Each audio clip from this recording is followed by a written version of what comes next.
Buenos días, hermanos. Vamos a tratar esta materia que se llama hermenéutica. ¿Qué es la hermenéutica?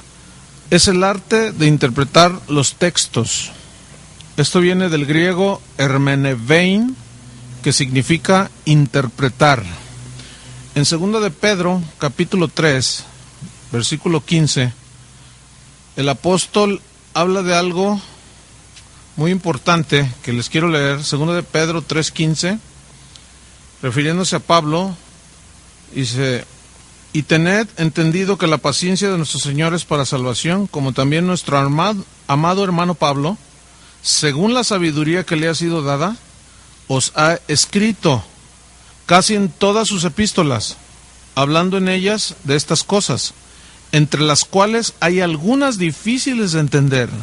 Yo quiero que noten lo siguiente: algunas cosas difíciles de entender, las cuales, estas cosas difíciles, los indoctos e inconstantes tuercen, como también las otras escrituras, para su propia perdición. Dice aquí que hay algunas cosas difíciles de entender, las cuales los indoctos, ¿qué es un indocto? Alguien que no está versado, entendido en cierta materia, en este caso las escrituras. ¿Y qué es un inconstante? Es alguien que hoy lee la Biblia y mañana no, viene a la congregación este domingo y dentro de un mes vuelve a venir. Ese es un inconstante. Entonces la Biblia dice que los indoctos, los que no han estudiado a profundidad, a conciencia, y que son inconstantes, desgraciadamente, tuercen las escrituras, las tuercen e inventan un montón de herejías y de doctrinas raras. Y aquí las otras escrituras se refieren al Antiguo Testamento, pero hay una palabra que quiero que pongan atención. Dice que estas cosas difíciles de entender las tuercen para su propia perdición. Entonces, es muy importante la doctrina, es muy importante la sana doctrina, porque de esa manera podemos nosotros caminar seguros. En 2 de Pedro, en el capítulo 1, en el versículo 19, 2 de Pedro 1:19, también aquí veamos lo que dice el apóstol. 2 de Pedro, capítulo 1, vamos a ubicarla, 2 de Pedro 1:19. Tenemos también la palabra profética más segura, que es la Biblia, a la cual, dice, hacemos bien en estar atentos,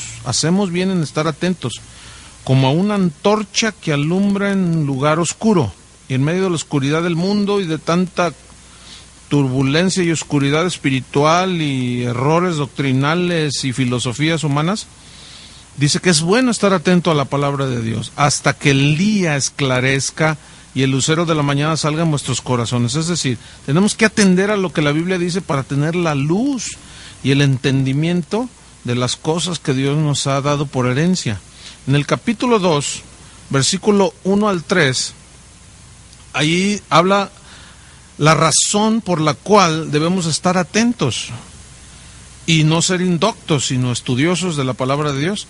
Dice Pedro en la segunda, en el capítulo 2, versículo 1, pero hubo también, si los hubo en el pasado, pues también en el presente lo hay. Dice, pero hubo también falsos profetas entre el pueblo, como habrá entre vosotros falsos maestros. Yo quiero que noten cómo Pedro profetiza que vendrían falsos maestros, indoctos, inconstantes, que introducirán encubiertamente, sin que se den cuenta, herejías destructoras. ¿Dónde? Dentro de la iglesia. Dice que aún negarán al Señor que los rescató, atrayendo sobre sí mismos destrucción repentina. Lo terrible de esto es que dice en el versículo 2 que muchos seguirán sus disoluciones, por causa de los cuales el camino de la verdad será blasfemado. Pero luego añade, y por avaricia, por codicia harán mercadería de vosotros, con palabras fingidas, mentirosas. que no son ciertas, que utilizan la Biblia para sus propios fines, para sacar dinero, para aprovecharse de la necesidad de la gente, palabras fingidas. Pero vean la sentencia bíblica: sobre los tales, ya de largo tiempo la condenación no se tarda y su perdición no se duerme. En 2 Timoteo 3, Pablo le enseña algo a su joven discípulo, Timoteo, y le dice en 2 Timoteo 3, 14, pero tú persiste en lo que has aprendido y te persuadiste, sabiendo de quién has aprendido. Noten el versículo 15, y que desde la niñez has sabido las sagradas escrituras, las cuales te pueden hacer sabio para la salvación que por la fe que es en Cristo Jesús. Y luego quiero que noten el versículo 16, y toda la escritura es inspirada por Dios y útil para enseñar, para redarguir, para corregir, para instruir en justicia, a fin de que el hombre de Dios sea perfecto, enteramente preparado para toda buena obra. Entonces noten cómo dice que toda la escritura es inspirada por Dios, y la escritura es útil para enseñar, para redarguir y corregir, para instruir. Entonces, es muy importante que nosotros sepamos trazar la Biblia de una manera entendida y sabia, porque en el capítulo 4 de Primera de Timoteo, ahí nos dice también Pablo una advertencia, que el Espíritu dice claramente que en los postreros tiempos, que son los que estamos viviendo, algunos, no todos, gracias a Dios, apostatarán de la fe. ¿Qué es apostatar de la fe? Dejar los principios elementales del cristianismo. ¿Y cómo es que viene esto? Escuchando a espíritus engañadores y a doctrinas de demonios. Yo quiero que noten cómo habla de espíritus engañadores, doctrinas de demonios que tuercen las escrituras para perdición de los que escuchan. Entonces, es muy importante que nosotros atendamos a esta materia, la hermenéutica, para poder tener un entendimiento más claro de las escrituras y así librarnos de los errores de interpretación. Comencemos pues con la regla fundamental de la hermenéutica, que es: la Biblia es su propio intérprete. Esa es la regla fundamental. La Biblia es su propio intérprete.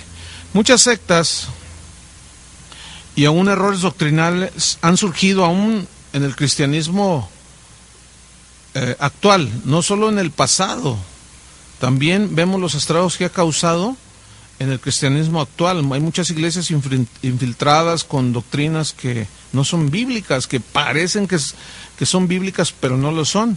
Porque al ignorar este principio de que la Biblia es su propio intérprete, se toman textos, se toman pasajes, los cuales los arrancan y los interpretan aisladamente, sin permitir, por otro lado, que la Escritura misma explique, a sí misma se explique, y así poder nosotros entender. Por ejemplo, en Hechos 20, 26, San Pablo dice que él no rehusó enseñarles todo el consejo de Dios, todo el consejo, toda escritura, todo tema, todo principio, toda doctrina que sea en la Biblia. Pablo dijo: yo no he rehusado enseñarles todo el consejo de Dios. Y así, cada líder, cada pastor, cada estudiante de la Biblia tiene que estudiar todo el consejo de Dios y enseñar todo el consejo de Dios.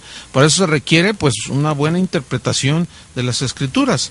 Si nosotros aprendemos este principio de que la Biblia se interpreta a sí misma, no solo entenderemos los textos, sino las doctrinas cristianas, y ellas son las que van a marcar nuestra fe, nuestra conducta y nuestra moral. Entonces es muy importante.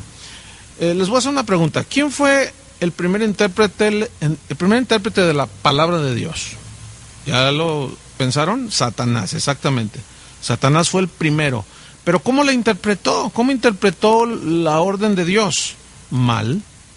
Torció su significado. En Génesis 3, del 1 al 7, ahí habla cuando Dios puso al hombre en el huerto, y cómo Dios le dijo: mira, de todos los árboles del huerto podrás comer, pero menos de le dio libre voluntad, capacidad de decidir por sí mismo.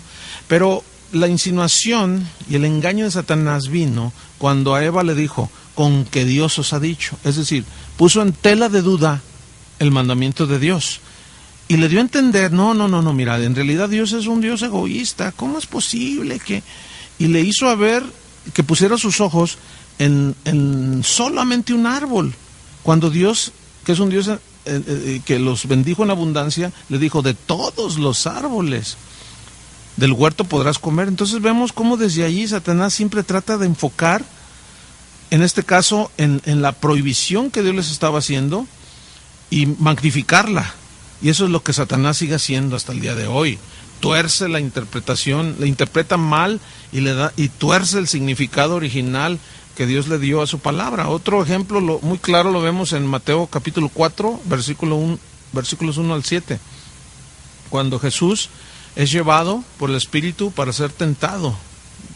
Y dice la Escritura que Satanás le hizo 3 tentaciones. Le dijo, si eres hijo de Dios, di que estas piedras se conviertan en pan. Y Jesús le responde, escrito está, Satanás, no solo de pan vivirá el hombre. Fíjense, Jesús sabía que él era el Hijo de Dios, pero ¿por qué le dijo, si eres hijo de Dios? Estaba tratando de desvirtuar el propósito por el cual Jesús vino. Sin embargo, Jesús se protegió con la misma palabra de Dios y le dijo, escrito está, Satanás, no solo de pan vivirá el hombre, sino de toda palabra que sale de la boca de Dios. Entonces le dijo, escrito está. Ya está establecido, ya está, Dios estableció su palabra para que sea nuestra regla de fe, de conducta y de nuestros principios que rigen nuestra moral. Enseguida Satanás hace una segunda tentación y le dice, mira, dice que lo llevó a un lugar alto y le dijo, tírate. Entonces el diablo cita el Salmo 91 y le dice, al cabo está escrito, lánzate al vacío. Que al cabo está escrito que Dios mandará a sus ángeles y ellos te van a guardar en todos tus caminos. Pero Jesús le responde, escrito está también. Noten esto, escrito está también, no tentarás al Señor tu Dios. Es decir, Satanás siempre tratará aún a los cristianos de engañarles torciendo las Escrituras, pero esto logra hacerlo cuando el estudiante de la Biblia, cuando el creyente no se toma el tiempo para estudiar y como en este caso, estudiar las reglas de interpretación que nos van a ayudar a entender los pasajes. Posteriormente, Satanás le dice que le mostró todos los reinos del mundo y le dijo, todo esto te doy si postrado me adorares. Y Jesús le dijo, vete, Satanás, porque escrito está. Yo quiero que noten que las 3 veces, las 3 tentaciones de Satanás a Jesús, Jesús dijo, escrito está, escrito está, escrito está. Pero yo quiero que noten, por otro lado, cómo Satanás solo le ponía el lado A, pero Jesús le cambiaba el cassette al lado B. ¿Por qué? Porque así tiene que ser, tenemos que ver el contexto general de la Biblia. Entonces, él torció su significado y lo seguirá haciendo. Y esta materia nos va a ayudar a protegernos de ese mismo error. Ok, vamos a ver la primera regla de interpretación. Dice así, se deben tomar las palabras en sentido figurado. Es decir, se toman según el uso ordinario de la época en que se escribió. Por ejemplo, en Génesis 6:12 dice que toda carne se corrompió y su camino se corrompieron. Bueno, si nosotros lo interpretamos en sentido literal, pierde sentido y el significado pues no es el correcto. Pero si lo tomamos en sentido figurado, en el uso ordinario de ese tiempo, son expresiones propias que se conocen como hebraísmos, que son expresiones propias de los judíos, pero en los diferentes tiempos ellos tenían expresiones propias, es así como nosotros decimos mexicanismos, ¿verdad? Por ejemplo, nosotros tenemos expresiones muy nuestras, ya te cayó el 20 para decir, ¿ya entendiste? Entonces, ellos usaban también palabras propias de su tiempo, y entonces aquí aparece carne, pero aquí carne son personas, y caminos son conductas, formas de vida que ellos tenían. En Lucas 14, versículo 26, allí Jesús habla, el que no aborrece a su padre y a su madre, no puede ser mi discípulo. Pero aquí esto es lo que conocemos como un hebraísmo, es decir, una expresión propia que tenían los judíos que significa amar menos. Otra aclaración es cuando nosotros vamos al original griego en el que se escribió, y ahí aparece la palabra miseo, que significa precisamente amar menos. Y este versículo, al sacarlo de su contexto, a no entender que es una expresión propia de los judíos, que no significa odiar, sino preferencia, es decir, amar menos, darle a Dios el primer lugar, esto provocó el surgimiento de una de las sectas más diabólicas que se conocen como los niños de Dios. Ahorita creo que ya se cambiaron el nombre porque ellos evangelizaban mayormente a gente joven, y ellos les decían que tenían que aborrecer a su padre y a su madre. Pero en Mateo 10, versículo 37, Jesús hace, aquí viene ya más claro el versículo: el que ama padre o madre más que a mí no es digno de mí. Entonces tenemos que nosotros conocer todas estas expresiones, ¿verdad? Entonces, repito, la primera regla es tomar las palabras en sentido figurado según el uso ordinario de la época en que se escribió. Y para eso, bueno, hay que estudiar comentarios que hablen de expresiones de la época. No es una tarea sencilla, es ardua, pero vale la pena. ¿Ok, hermanos? Ok. Bien, la segunda regla de interpretación bíblica dice así: tomar las frases o las palabras en el sentido que indica el conjunto de palabras que rodean la frase.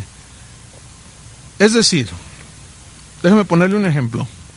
Fe, la palabra fe, ordinariamente significa creer, significa confianza, pero, por ejemplo, en Gálatas 1.23, déjeme leerle, Gálatas 1.23, allí aparece esta palabra, y vamos a entenderla conforme. Vamos a tomar las palabras, las frases, en el sentido que indica el conjunto de palabras, es decir, toda la expresión que rodea la frase. Entonces, dijimos en Gálatas, capítulo 1, versículo 23, San Pablo dice lo siguiente: solamente que oían decir, aquel que en otro tiempo nos perseguía, ahora predica la fe que en otro tiempo asolaba. Aquí fe no es confianza. Aquí fe es es el Evangelio, exactamente la doctrina del Evangelio. Predica la fe, es la doctrina del Evangelio. En Hechos 17:31, vamos a ver allí qué dice la Escritura y cómo la palabra fe tiene un significado diferente. Hechos 17, versículo 31, por cuanto ha establecido un día en el cual juzgará al mundo con justicia, por aquel varón a quien designó, dando fe a todos con haberle levantado de los muertos, dando fe, dándoles prueba, ¿sí? Dándoles pruebas irrefutables. Aquí fe entonces es constatando por medio de pruebas visibles de que Él resucitó. Entonces aquí fe no es confianza, aquí fe no es doctrina, sino que el conjunto de las palabras que rodean la frase es lo que le da la interpretación. ¿Están entendiendo? Bueno, vamos a ver otra palabra. Es como esto, cuando un abogado dice, doy fe de estos bienes. ¿Qué significa eso? Doy fe, doy constancia de que aquí están estos bienes. Otra palabra, la palabra salvación. Usualmente salvación significa salvación, liberación del pecado y sus consecuencias, del infierno, etcétera, etcétera. Pero, por ejemplo, en Hechos 7... en el versículo 25, Hechos 7:25, vamos a ver qué dice allí. Está hablando aquí Esteban, Hechos 7:25, pero él pensaba, o sea, Moisés, que sus hermanos comprendían que Dios les daría libertad. Aquí aparece libertad, en algunas versiones aparece salud o salvación, que les daría salvación por mano suya, mas ellos no lo habían entendido así. Entonces aquí, bueno, en este pasaje ya está mejor traducido y significa pues una libertad literal de Egipto, ¿no? Una salvación. En Romanos 13, en el versículo 11, Romanos 13:11, vamos a ver qué dice: y esto conociendo el tiempo, que es ya hora de levantarnos del sueño, porque ahora está más cerca de nosotros nuestra salvación que cuando creímos. A ver, pastor, explíqueme. ¿Cómo? ¿Que no soy salvo? Entonces, ¿por qué dice que está más cerca de nosotros nuestra salvación que cuando creímos? ¿Qué significa aquí salvación? Significa la venida de Cristo. Está más cerca la venida de Cristo que cuando creímos. Entonces, salvación, noten los diferentes significados que te lo da a tomar el conjunto de la frase toda. Entonces, no podemos sacar arbitrariamente y darle interpretaciones arbitrarias, como ahí en Timoteo, donde dice que la mujer se salvará engendrando hijos. Bueno, no es salvación de condenación, sino allí habla de será sólida en su carácter, salvará su testimonio. En Hebreos capítulo 2, vamos a ver qué dice allí. Ahí está otro ejemplo, en el versículo 1.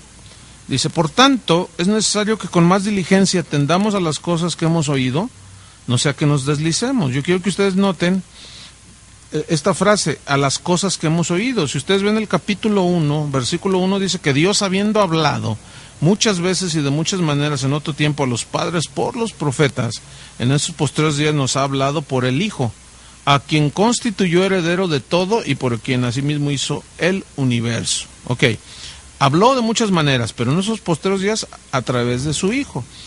Entonces, él está hablando de no ser duros de corazón, en fin, pero en el versículo 1 del capítulo 2, por tanto es necesario que con más diligencia atendamos a las cosas que hemos oído, no sea que nos deslicemos, porque si la palabra dicha por medio de los ángeles fue firme y toda transgresión y desobediencia recibió justa retribución, escuchen el versículo 3, ¿cómo escaparemos nosotros si descuidamos una salvación tan grande? Ahí salvación, ¿qué es? Es el mensaje. Aquí no está hablando de si se pierde o no la salvación. Aquí salvación es si descuidamos lo que hemos oído. ¿Y qué hemos oído? El mensaje, ¿sí? La cual, o sea, esta salvación tan grande, habiendo sido anunciada, ahí está, la proclamación del Evangelio, primeramente por el Señor, nos fue confirmada por los que oyeron, que el mensaje, ¿sí?, del Evangelio. Entonces, quiero que vayan notando cómo es importante el estudio de esta materia. Hay otra palabra muy común en la Biblia que es la palabra gracia. Usualmente, gracia significa favor inmerecido de parte de Dios. Pero en Efesios 2:8 dice que somos salvos por gracia. Por gracia sois salvos por medio de la fe. Y aquí gracia es misericordia y bondad. Por ejemplo, fíjate, algo más claro todavía en Hechos 14, en el versículo 3, Hechos 14:3, y quiero que noten esto, Hechos 14, versículo 3, dice, por tanto se detuvieron allí mucho tiempo hablando con denuedo, confiando en el Señor, el cual daba testimonio a la palabra de su gracia, concediendo que se hiciesen por las manos de ellos señales y prodigios. Allí, la palabra de su gracia, ¿qué es? Según el contexto de la frase, el conjunto de la frase, la predicación del Evangelio, muy bien. Hay otra palabra muy común que es la palabra carne. Usualmente, es una expresión muy judía esa, y del tiempo de Jesús, y bueno, desde el tiempo de muchos años. La palabra carne usualmente significa persona. Por ejemplo, en Efesios 6:12 dice, porque no tenemos lucha contra carne y sangre. O sea, no nos vamos a pelear con un filete, ¿verdad? Tampoco, no. Carne y sangre son personas, entonces se debe de entender así, porque no tenemos lucha contra personas, sino contra huestes espirituales de maldad. Nuestra lucha verdadera no es contra personas, sino contra huestes espirituales de maldad. En Ezequiel 36:26, ahí hay una promesa del Señor de que quitará el corazón de piedra y nos dará un corazón de carne. A ver, ¿cuántos tienen corazón de piedra? ¿A qué se refiere corazón de piedra? Obviamente no es literal, se refiere a una dureza espiritual.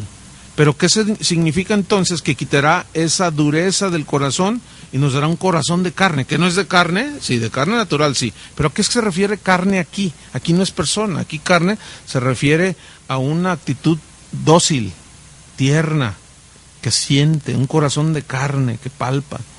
En 1 Timoteo 3:16, ahí habla de que Cristo se encarnó. Dice, vamos a leerlo para no echar mentiras y luego ya que los demás se la crean, ¿verdad? Vamos a 1 Timoteo 3:16. Dice así: e indiscutiblemente grande es este misterio de la piedad. Dios fue manifestado en carne. ¿Aquí carne qué es? En forma humana. Dios fue manifestado en forma humana. Hay otra palabra que es la palabra sangre, que Jesús en Mateo 27, si van conmigo, vamos a estudiar este pasaje, Mateo 27, versículo 25. Entonces respondiendo Judas, el que le entregaba, estoy mal, Mateo 27, versículo 5.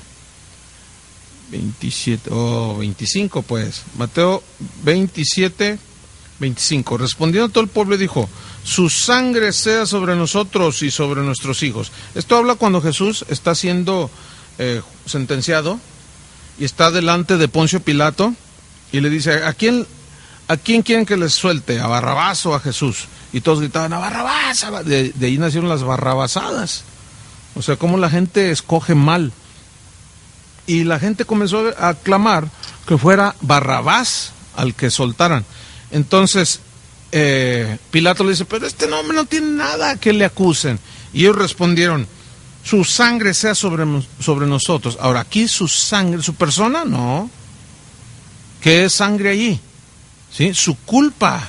O sea, nosotros asumimos las consecuencias de nuestras acciones. Fíjense nada más lo que estaban diciendo. Nosotros enfrentamos las consecuencias que nos vengan por haber escogido a Barrabás y desechado a Jesús. En Romanos 5, versículo 9, vamos a leer Romanos 5, versículo 9. Ahí dice: pues mucho más, estando ya justificados en su sangre, por él seremos salvos de la ira. Justificados en su sangre, o sea, es decir, en la muerte expiatoria de Cristo.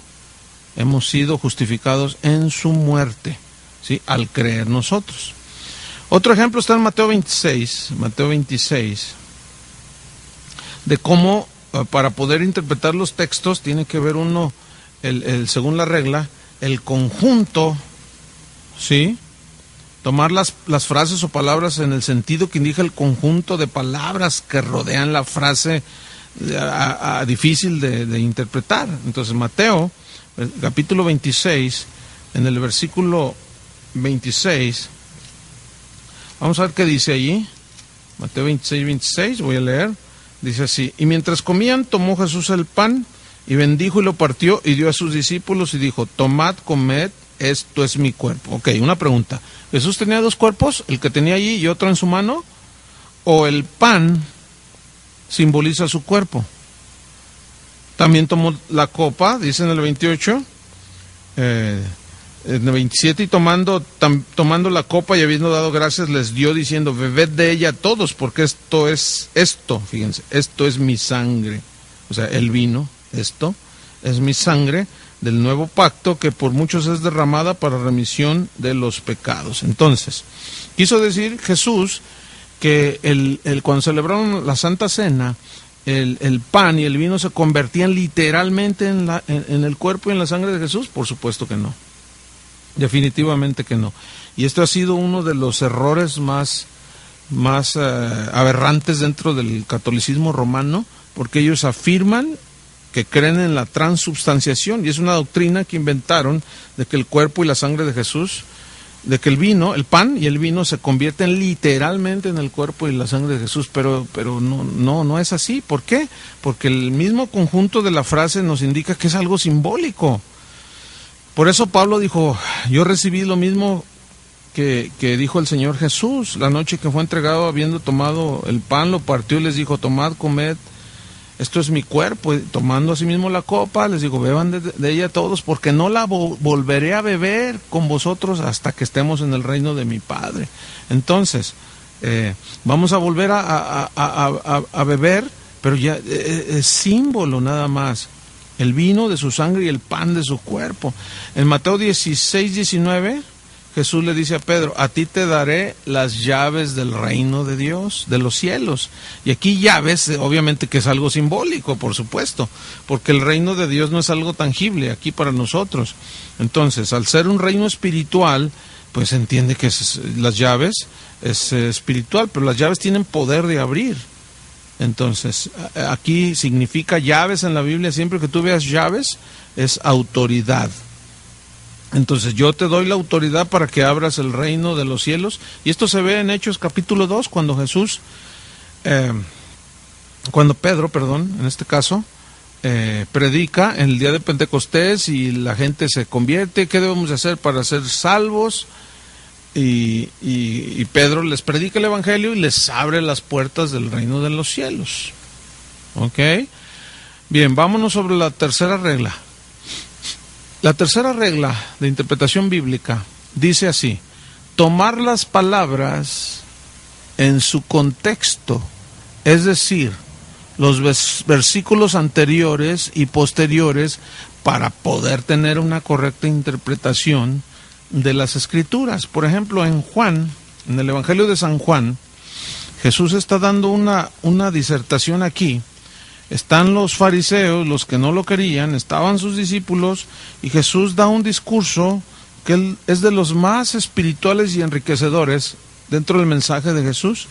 Él está hablando, en el versículo 53, Jesús les dijo, de cierto os digo, si no coméis la carne del Hijo del Hombre y bebéis su sangre, no tenéis vida en vosotros.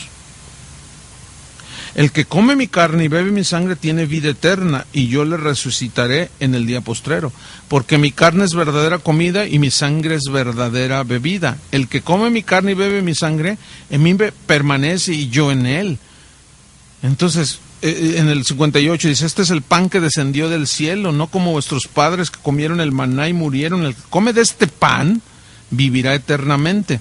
Ahora, estas palabras para los judíos que eran escrupulosos en cuanto a la comida, si Dios les había dicho que ellos no debían comer carne inmunda y mucho menos carne humana, cuando Jesús les dice, el que no coma mi carne, beba mi sangre, no, pues sonaba aberrante. Pero ellos no estaban entendiendo, ellos lo estaban tomando literal. ¿Cómo es posible que nos diga que, de hecho ellos mismos mencionan, ¿cómo es posible que nos dé a comer su carne y a beber su sangre? ¿Qué le pasa a este hombre?